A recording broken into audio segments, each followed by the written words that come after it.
Welcome to Discover the Difference, a podcast brought to you by C3. I'm your host, Jamie Reed, otherwise known as the pitcher in this episode, alongside my co-host, Gabriel Earl, otherwise known as the catcher. Today on our podcast, we have Jen Schroeder. If you've never heard of Jen, just walk into your local Dick's Sporting Goods store and you'll see Jen's face plastered all over the softball section. She is an ESPN commentator. She's involved in collegiate sports, youth sports. She has training facilities in Orange County that are helping shape softball players of the next generation. When you walk into the room with Jen, you'll know who she is. She brings charisma, spirit. She has an entrepreneurial mindset and just wants to know everything about you. She feels comfortable and welcoming. In fact, she's the first person we walked into where I felt like she was podcasting us. That's just the kind of charisma she brings to everything she does. You're going to love this episode, getting to know Jen.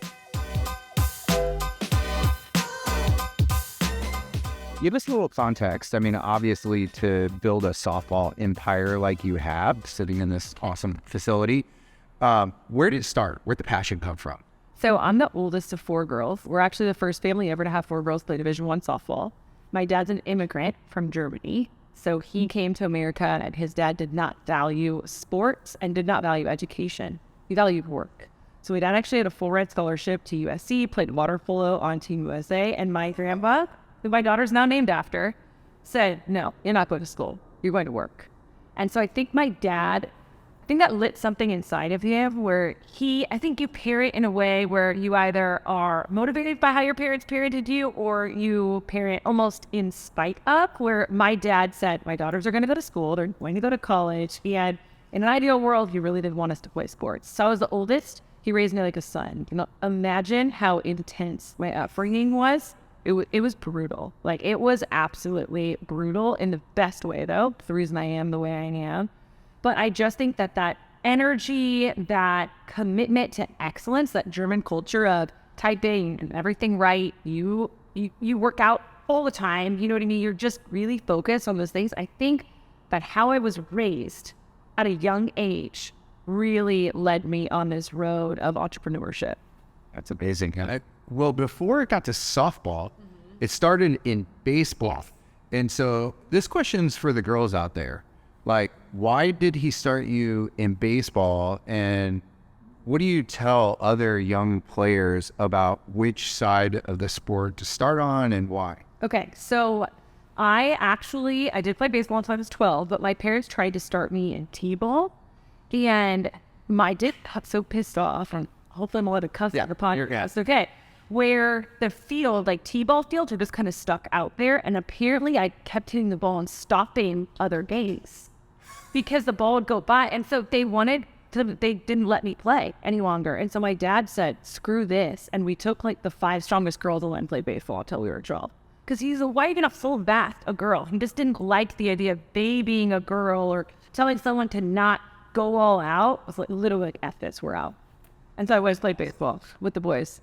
So it sounds like you attribute some of your go get it done to your dad. Oh yeah, I am the human I am because of my dad. So even though he raised me really tough and yelled at me all the time, and it was very much a tough love upbringing, I am like him. It's kind of scary. Like, we are so alike.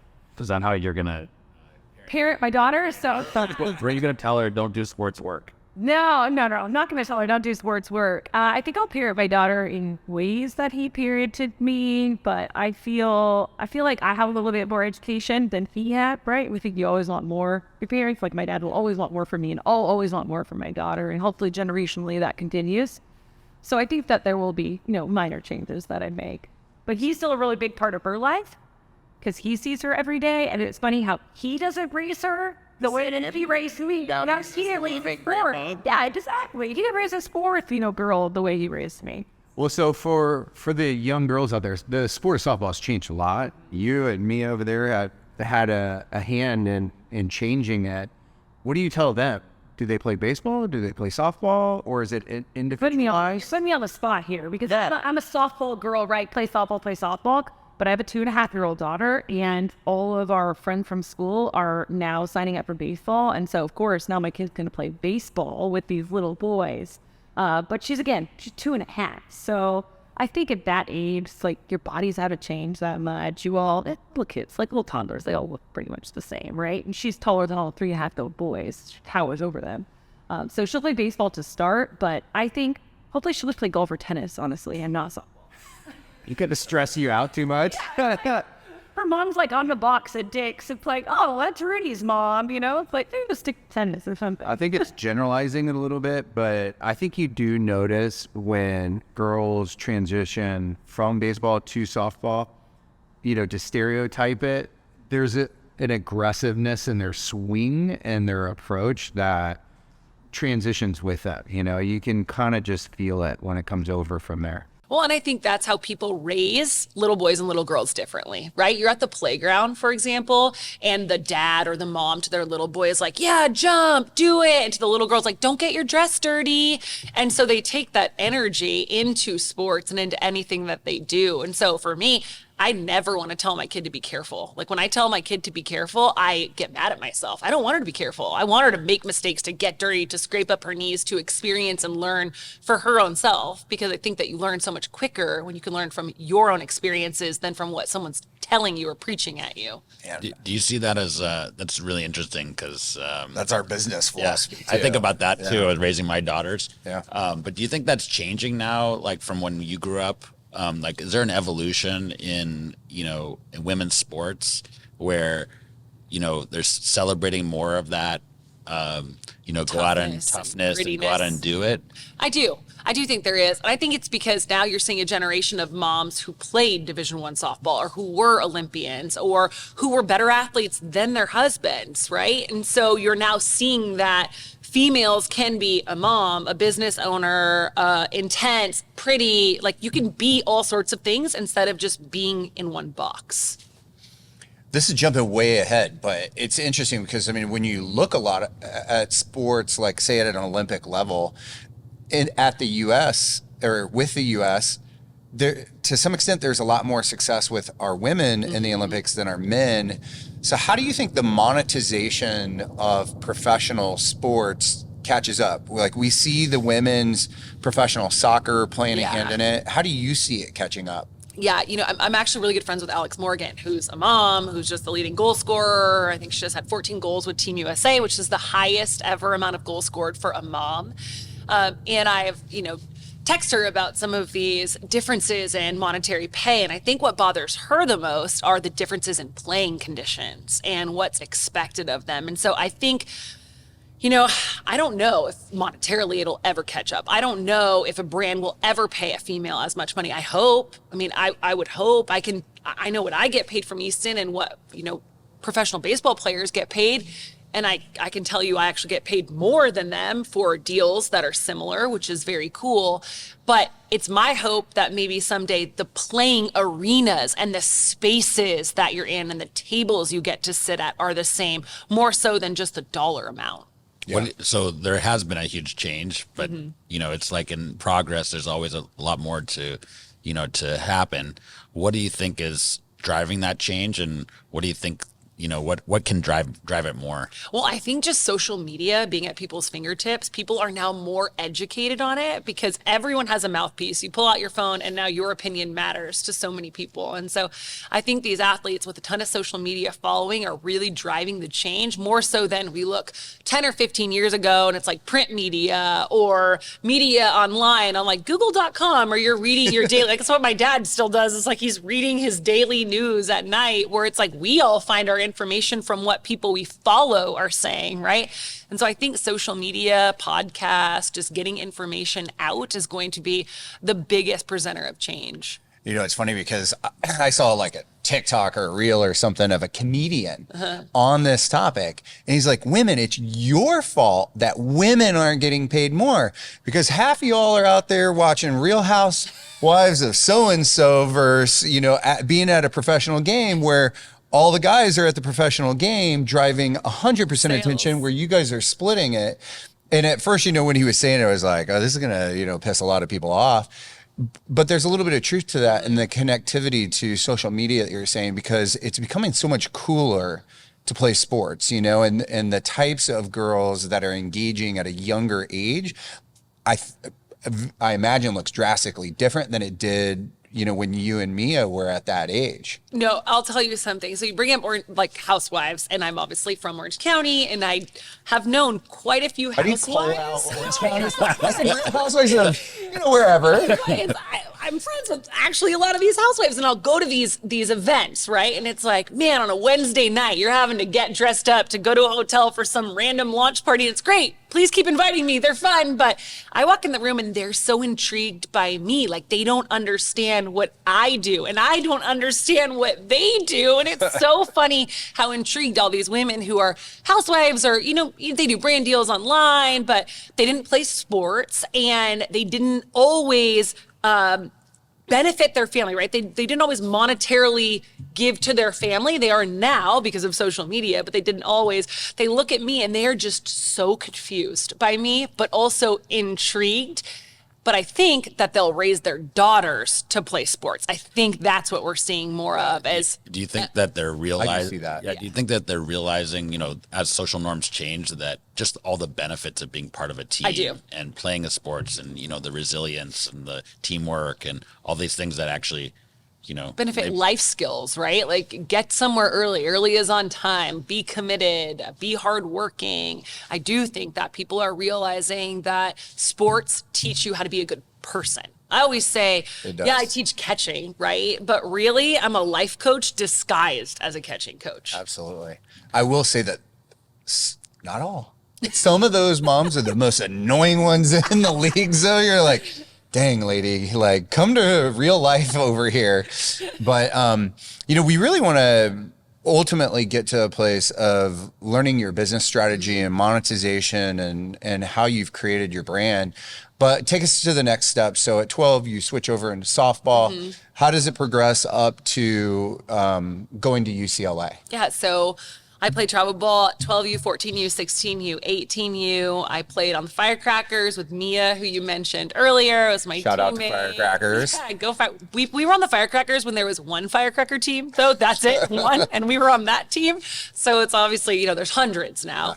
And your daughter's on one. Yeah. Right? Shout out to Firecrackers, Brashear, Sandoval, yeah, exactly. Rodriguez, Smith. No, I'm just kidding. All of them. So I was really highly recruited, and certain polls considered me the top offensive recruit in the country. And I go to UCLA, and I could not hit water if I fell out of a boat. Like, at no exaggeration at all. I had 3 herniated discs on my back. I had a knee surgery. I was injured all the time. I really struggled with the transition of star high school travel ball athlete going to the top school in the country with the most national championships, where you're expected to win and you're expected to start. And I didn't start.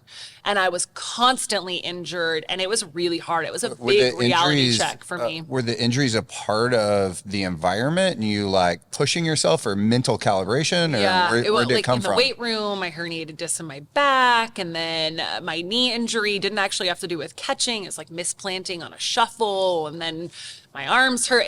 I truly just could never find my balance there, ever. Do you think that was, there was a psychological aspect to that? 100%. And it's because you mentioned the life coaching and how you coach now. I was always very good. Like, I was always very good, and it was always very easy. And I always gave 100%. It wasn't easy. Like, I was the person who didn't go to a high school football game until I was committed to UCLA. When I got a B, I was grounded. Like, I was a straight A student. I was just a very committed human being. And I think I went to UCLA and had freedom that I never had before. And I am a very social person. And so I was going out, and it wasn't necessarily partying, but I was just doing a lot that I wasn't used to being allowed to do.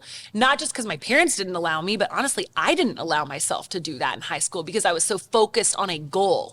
And then I reached that goal, and the next part was just expected. You're expected to win a championship at UCLA. So it wasn't necessarily a goal, it was an expectation.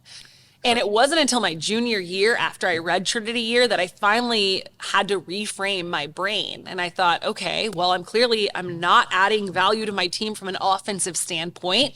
I don't know why, but how am I going to add value to my team? And that's really when I started catching, when I became a very good defensive player. I led the Pac-10 in sacrifice bunts. I don't think I sacrifice bunted once in travel ball. As a power hitter, yeah, exactly, you lead the right? team.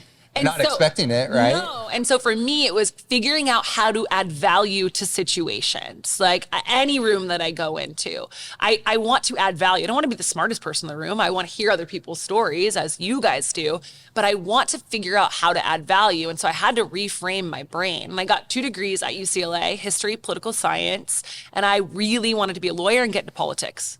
I loved politics. I wanted to go just debate in a court of law. I thought that would be so fun. I still think I would be good at it. But my travel ball coach, Tony Rico, said, hey, do you want to come teach catching? We have some girls that need some help. And I was still finishing up my degrees at UCLA, so I would drive down once a week. And me starting this catching empire, this softball empire, business empire, whatever you want to call it, it started from me teaching 2 girls in a dark corner of a workshop with no intention of ever making this a business. And 2 girls turned into 100 overnight. And it turned into me putting information up for free on Facebook. Wow. This is 2009. People didn't give information out for free. It's not like today where if you want to learn something, you just pop it into YouTube and you learn it. People hid information. They didn't share it freely. And I would just share information for free. And then people from Texas would say, hey, Jen, do you want to come do a clinic here in Ohio? And so I started traveling. And then that's what really sparked, all right, there's a need for this in this space, and I'm going to add value, and I'm going to fill that need. I have like 10 questions. Yeah, I know, I talked to Me too. But because there's a really important business thing, and we talk about it with our own teams about providing free content to establish the expertise that I love. But was Tony Rico a part of you kind of connecting to that? This could be, I know No, Tony Rico and he wasn't, honestly. No, he just needed somebody to come But come did coach. that He was play a a mentor role in to me. you realizing, oh, maybe I can monetize this? Honestly, not really. No? I mean, he's a mentor to me for sure and was a mentor for me growing up. And I would go to his house for batting lessons, so I guess I watched him teach from a backyard to then a facility. But I actually think that a lot of our growth parallels one another in the softball space. What were you going to ask? Well, I mean, you were really early in this concept of giving content for free. Where did that come from? Like, how did you decide, hey, this is something I'm going to go and do?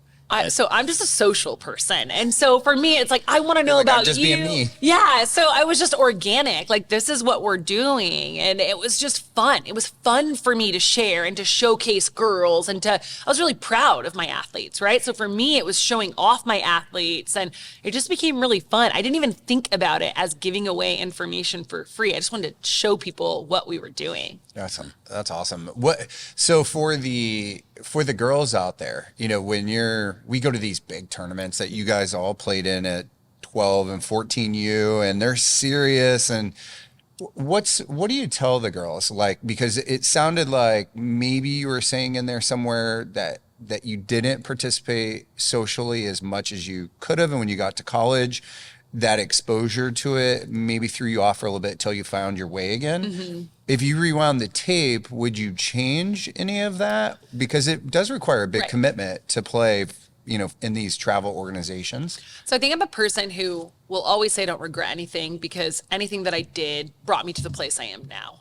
However, I think when I'm talking about now mentoring and parenting my own daughter, I think that my goal with all of my athletes and my daughter is to get them to be them as quickly as possible. Because the quicker you feel comfortable in your own skin with who you are, the more successful you're going to be. And people can define success in all different ways. Success can be happiness, it can be dollars in your bank account, it can be playing time, it can be national championships. And how someone defines success is individual. I'm not going to judge how someone defines success. That's their own decision. But the quicker you can become you. So me, I'm a social person, right? I was president of all the athletes at UCLA for 3 years. I am that person. If I would have just owned her a little bit more early and didn't try and cage her because I thought that's what my parents wanted me to be, prim, proper, a certain way, you get there early, your hair's a certain way, your shirt's tucked in, all of these things. If I would have found me a little bit earlier, I think I probably wouldn't have had that big drop off when I went to college. So is that the message to parents is let your kids be them? Because it sounds like, the discipline that that your father especially pushed on you was an ingredient in your success, but it also got you to a place where you were kind of unwinding and not sure who you were, and that that faced a lot of adversity. You ended up pivoting Yeah. in the end and figured it out. But Yeah. how do you find that right balance as a parent? Gosh, I think it's so hard as a parent, and I'm new, Hardest right? job on I'm earth. like 2.5 years in. I'm brand new. I haven't even faced a challenge yet in the parenting world. But looking at my parents, I think what they were so good at is being a balance of one another. So my dad was really intense, and then my mom pretended to not know anything about softball. And she really did. And I didn't learn this until last year, which is a funny story. But my dad was super intense. And then my mom would just tell me, your hair looked good or your swing looked good. And she pretended to not know anything about the sport. And so I think that balance really helped. And so that's something that my husband and I really strive to give, is that balance. But I think I watched my parents make adjustments with kid number 2, 3, 4, right? And how they even parent changed. Right. So how did that story come to light? With my parents, they With your became mom, soft like- as shit. Oh, my mom. Okay, so this is funny. I think my mom doesn't know anything about softball, and I work for ESPN as well, and so I do a podcast every week with them. That's a TV show, and then at the end of season, I go to Bristol a lot and talk about every game in the postseason and every team. And my mom will. She doesn't tell me, but I guess she'll watch a lot and listen. So again, I think she knows nothing about softball, to the point where I don't even know if she knows what a 3-2 count is or how many balls it takes to walk or strike out. Really, like that's where I thought we were at. And so there was a team that ends up, losing early, and my mom calls me and she knows all about it. I'm like, oh, you must have been watching. She goes, Jen, it was obvious they were going to lose because blah, blah, blah. And I'm not going to say it here just in case someone listens, but pretty much like the head coach did this back in March and like knew all the players. I'm like, holy shit. It's like you the actually writing on the know wall. about the sport. It was hilarious. Like, you've had me fooled. So where do your sisters go to college? Where did they go? I went to UCLA. The next one played at Stanford. The next one played at UCLA. We got to play with each other for a year. Oh, that's cool. And then the baby is 9 years younger than me. So my parents had 3 and 3.5 years. So 3 in the Pac-12 at one time.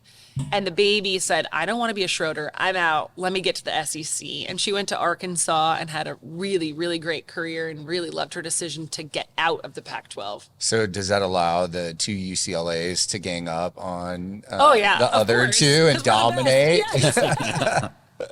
Is there a shadow cast from that, or how does it work? Shadow cast, but I think that we all kind of, really pick and poke at one another, Yeah. have fun with it. What are they, catchers or different positions? or No, what? so 2 of us were righties, 2 of us were lefties, 2 were outfielders, and then my sister Nicole at Arkansas, I mean, she was a hitter. She played everywhere. Like, she actually had to catch one season. Utility. Like, learned how to catch. Yeah, she just always played, but just first base, third base, outfield, DH, catch, like just That's added great. value. Well, you mentioned your 4th was raised much differently than you. Yes. How do you figure? Yeah, well, my dad just wasn't as hard on her Well, at they're all. older, right? Yeah, she probably didn't have a curfew when mine was 9:30 or Right. something, So it was just there. And she's a good kid, and she never got into trouble, and was a good kid.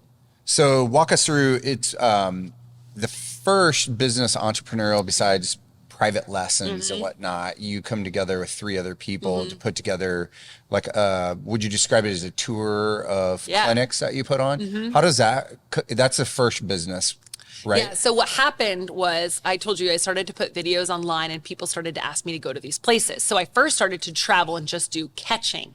And they were super popular.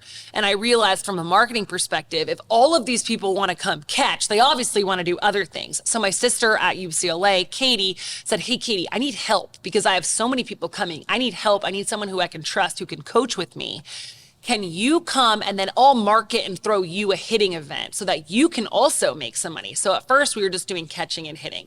We're going to these different places, and I realized every state struggled with the same thing. So like, I'm just throwing this out there, where Texas wasn't using their legs when they were hitting, and Missouri was all framing in a certain way. So I realized softball wasn't standardized across the country. And so I reached out to Amanda Scarborough, Morgan Stewart. I said, hey, I have this idea. This is what I want to do. And all of my crazy business pitches start with, I have an idea. And they're like, we're in, let's do it. And so we started to traverse the country. I'm talking 52 clinics in a year. Wow. 150,000 miles flying domestically, the top status on, the airline of our choice. Southwest. And we absolutely not. I will never fly Southwest. And we were the first athletes in the sport sponsored by Nike softball, so not Olympic sports. Like there had been Nike Olympic sport softball sponsored athletes. We're sponsored by Nike. And we got after it. We worked our butts off and we impacted hundreds of thousands of girls across the country. And we still do it digitally, and we're going to start traveling again. We stopped like middle of COVID. Well, not that you'd remember out of hundreds of thousands of girls, but one of my good friend's daughters came to one of your clinics up here. So and cool. so, and I know she loved it. So it left a strong impression on her. I love that. So then from there, what's the next step? Oh my gosh. So all simultaneously, I partner with Easton. So I've been partnered with Easton. At first, I started to just help them for free and give out information for free because I thought we could help make their catcher's gear better.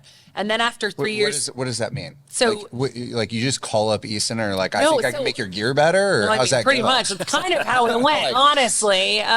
They actually came into our old workshop that we had that was a couple of streets down. And they're like, hey, they need people to test their stuff with, right? Can we come test our stuff with you? And that was like an open door for me to tell them that their stuff needed to be a lot better, right? It was like, okay, you're coming on my turf. I'm going to tell you how I really feel. Right. And so we first started to develop gear where my girls had input in it. They helped them develop it. And then it was 8 years ago now where I had an official partnership with them where they allowed me to make the very first set of female specific catcher's gear.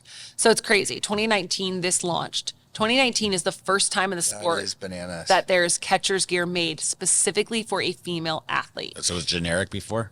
It's Or is male dominated? male, so they put fast pitch on it, they put softball on it, but they take men's gear and they pink it and shrink it. Wow. Got it. That's crazy. Yeah, it's Pink pretty it nuts. and shrink it. Yeah, that's the I term. like that. Yeah.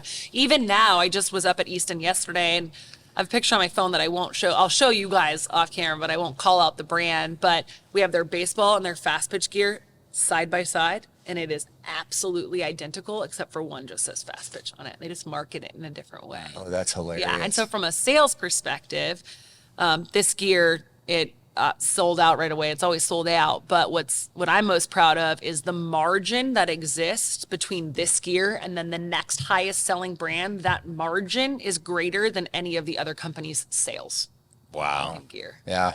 So what's the big change for females in the gear? We changed the entire build of it. So a male will have a lot broader shoulders Right. and a lot smaller hips, where a girl is a little bit different. She has smaller waist and bigger hips, right? Right. So we made the gear a lot more sleek, smaller, contoured it to her body. We put antimicrobial on the inside to help with acne. We put a lot of padding on the inside parts of the knees because in softball we do a lot of knee throwing, where in baseball it doesn't happen as much. So we just designed gear for her body. That's That's amazing. awesome.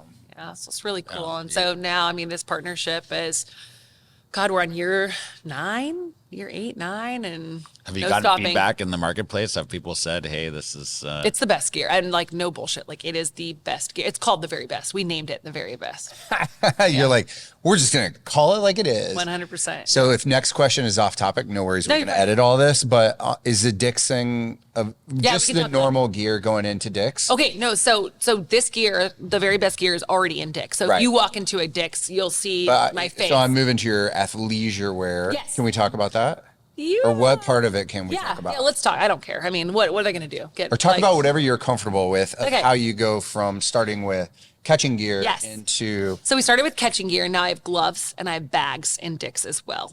And so next step is this November, there's going to be a Dick's only set of catcher's gear that you can only buy. So it's an exclusive deal. So you'll still see the very best, and then you'll see this exclusive gear that's only to Dick's Sporting Goods. That Is will that going to be like the only best or the great No, the I can't greatest tell you what best it's called. or I can't tell you what I mean it's you called, have to but, top the name, right? If Well, it's so the that price point is actually going to be middle. So the Okay. very best is still going to be the top tier, and then there's going to be a middle. And then I also have gear called the Fundamental, which is in Dick's too. So we try and name our So it's like the products middle very- best. The- It's the value buy, it's called right? The next big Quality thing. gear that. Oh, I like The that. next big thing is I what like that's that. called. Oh, so you it's got the it. You fundamental, got it out. the next big thing, and then the very best are those 3 sets of gear. And then what's really cool is we're developing an apparel line Right. that's going to be in Dick's also in November, and that will be on .com as well. And it's all athleisure. So we have an ambassador group of 12 ambassadors who work out here every week. And we've been testing it with them, and they're all blown away. Honestly, like the feel and fit is buttery soft, but just sweat wicking. And I mean, it's awesome. So is this It all really your is. brand, or is this also So Easton or this is partnership? all with Easton and Easton. Dick's. Got Yeah. it. So Is it comparable to Lulu? I would say Lulu or Vuori. It's super comparable. And then too. how's the price point compared to those two? Great question. I haven't seen those numbers yet. Okay. TBD? Yeah, I don't know. Okay, cool. It's not going to be priced at a Lulu price point. We're going to bring it down. you Yeah. know. And what's the like target age group? Okay, that- it's great. So we think anywhere from 8 to like mom or coach. Okay. Because honestly, like all of our branding is me in it, who's a mom and a coach, and then an 8-year-old, but then also an 18-year-old who's going to college. And so that's what's great about athleisure, right? It's kind of all encompassing of ages. So the goal is that a girl would want to work out in it, but also wear it to the airport to pick up her friend or to the movies, or just that it's so comfortable that she doesn't want to take it off. And it's called the all day, all night collection. So the idea of wearing it from, breakfast to dessert. All Is day. that how you're differentiating from everybody else? Yes. Yeah, exactly. Like that.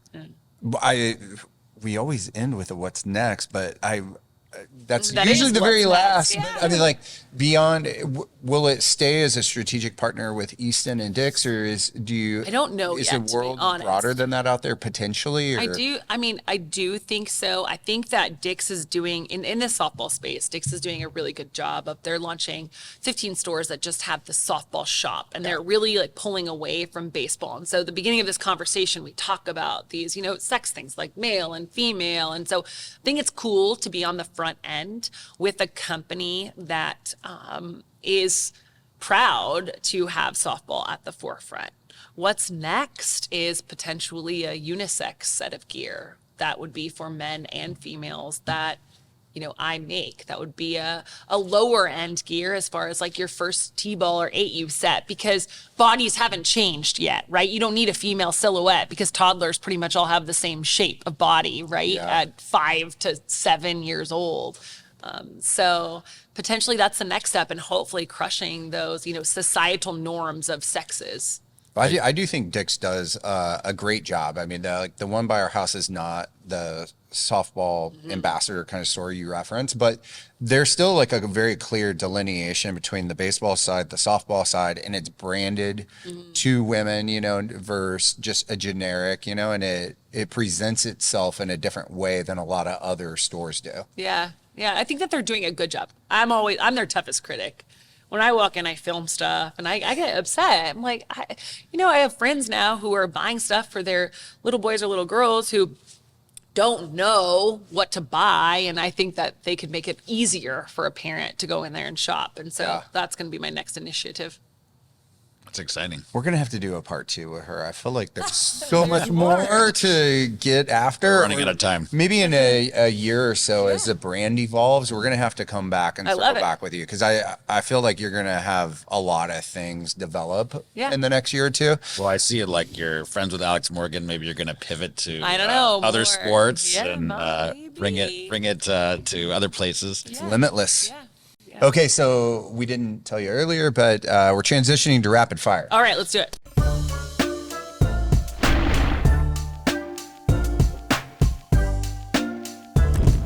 So, what technology you think will transform the future?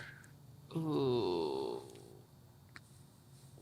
I mean, video? Is that a lame answer? No, But I feel like we that, love video. Like I feel like that is video, and video like direct to consumer, like directly given to your cell phone, to your text, like immediately given to your phone. I mean, we talk about this in our world where Google has recognized how YouTube has become such a dominant search platform that Google is resulting video in their main results. So, I mean, I totally agree with you.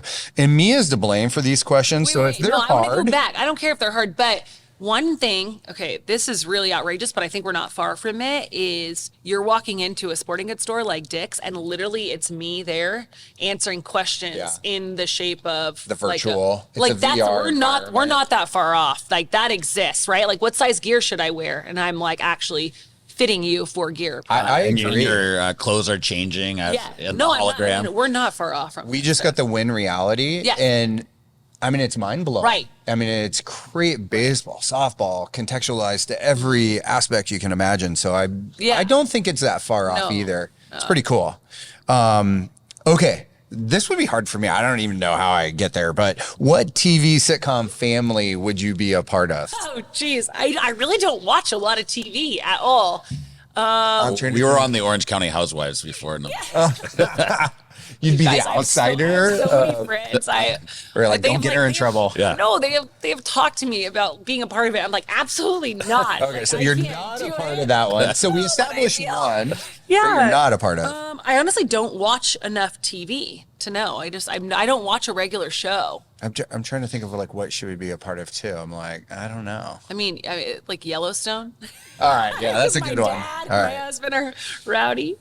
All right. So this could be sports or not related, but how do you see the advantage of being tall? A tall female. Yeah. So growing up, I mean, I'm 6 foot tall, right? Growing up, I was told I'm way too tall to be a catcher. And now my kid at 2.5, who I've referenced 80 billion times during this podcast, is legitimately as tall as a 4-year-old. She's huge. And so I'm like, you're so tall. You're so great. This is so awesome. And she'll tell me 2.5, I'm not tall, because she thinks she's so small. I'm like, chick, like you're never going to find a pair of pants that fit you. So I think I think it's great. Like I love being tall. I hate not being able to find designer heels because my foot's so damn big. But I think being tall is great. And I think it's always an advantage. And I think whatever you are, as long as you reframe yourself to believe that that's great, I think that's what's most important. What's the most impactful advice you were ever given? I think going back to my dad, it's so simple. Growing up, he would always say, work now, play later. And I think that's always been my mentality. Like, I'm going to put in the work now so that I can enjoy it. I love hard work. I absolutely love giving 100% of whatever I have. And so it's just so simple. It's like, work now, you get to play later. You remind me of Perez from the Royals. I feel like you make your work fun. Yeah. In all likelihood. I love That's how he is, he's enjoying every moment of the hard work. Yeah. So this is definitely coming from me. So I'm not sure what this means, but what do you think of when I say fruit? Oh my gosh. Rudi is a fruit strip. That's what she wants. I was thinking about, because your mom would always come with fruit. Well, that's salad. That's a pasta salad, yeah. And so I was like, Well, I would paper and yes, exactly. She got her own. Yeah, yes. like Jen don't need this. Yes. Well, I mean, we're church out of the best for self. No, ever, because my mom's one with the other kids, yeah. That's awesome. What is the silliest thing you get nostalgic for? Oh. Okay. I mean, this has nothing to even do with me, but watching A League of Their Own, my husband will film me because I just sit and bawl, and he'll send it to my family. Catcher, like the sister, hopefully, like, did she drop the ball? Like, I'm not a crier. Tears just streaming down my face at the movie. I think it's that. Awesome. This is the question, reflecting back and on your journey, and you're talking to your younger self. What kind of advice do you give now for what you know today back to your younger self? Especially in business, I mean, in sport too. But I would say, just start. Just go. It doesn't need to be perfect. You don't need to have it all planned. It doesn't need to be perfect all the time. Just dive in and do it. I will never forget the most pivotal moment in my life. I reflect on this story all the time, is standing at the edge of the diving board and thinking about all the reasons why I shouldn't jump in. I was scared. Am I going to drown? Is water going to go up my nose? And after about 30 minutes of this, my dad walks behind me and pushes me in without. Okay? So sink or swim. Literally sink or swim. And guess what I did for the next 30 minutes? I jumped off the diving board, swam to the edge, ran to the diving board over and over. And I wasted 30 minutes of my life contemplating if water was going to get up my nose. And I think that I always think about that moment when I was a little girl, if I'm ever thinking about doing something. And I still get held back. I still, there's so many things I want to do. I want to start a podcast. I want to do all of these things. And so I think that my advice would be, just do it. as simple as that is with Nike, to like get started, right? It doesn't need to be perfect. It doesn't need to be planned. Just go. For you. I couldn't agree with that more. Now we know why Nike sponsored you. Right. Yeah. So, podcast is called Discover the Difference. What's your secret sauce? What makes you different? I think every room that I walk into, whether it's I'm coaching someone, connecting, like I'm going to find out information about you guys and I'm not going to forget it. Like I'm going to know who you are, know you as a person. And I think that's what really allows me to connect with humans and what makes me different. I mean, we saw that in your personality, right, when we walked in. I mean, usually we're the ones who ask all the questions from the time we show up to the time we leave. And a minute in, you're like, flipping the tape on us. So yeah, I see that. Where can the audience find you? I think that the easiest place to find me is probably on Instagram since I'm really active there. So at Jen_Schroeder. Jen with one N. People who spell Jen with two N's, I can't get behind that. Jen with one N _Schroeder. Who needs two N's? No. Nah, you're you. Okay, so I think we are wrapping this up. Okay. Just enough time to put Gabe in the Yes. We're going to move into gear and get some B-roll of Let's do it. pitching and catching. Yes. I want you to hit the bullseye. All right, really excited. I can sense your excitement.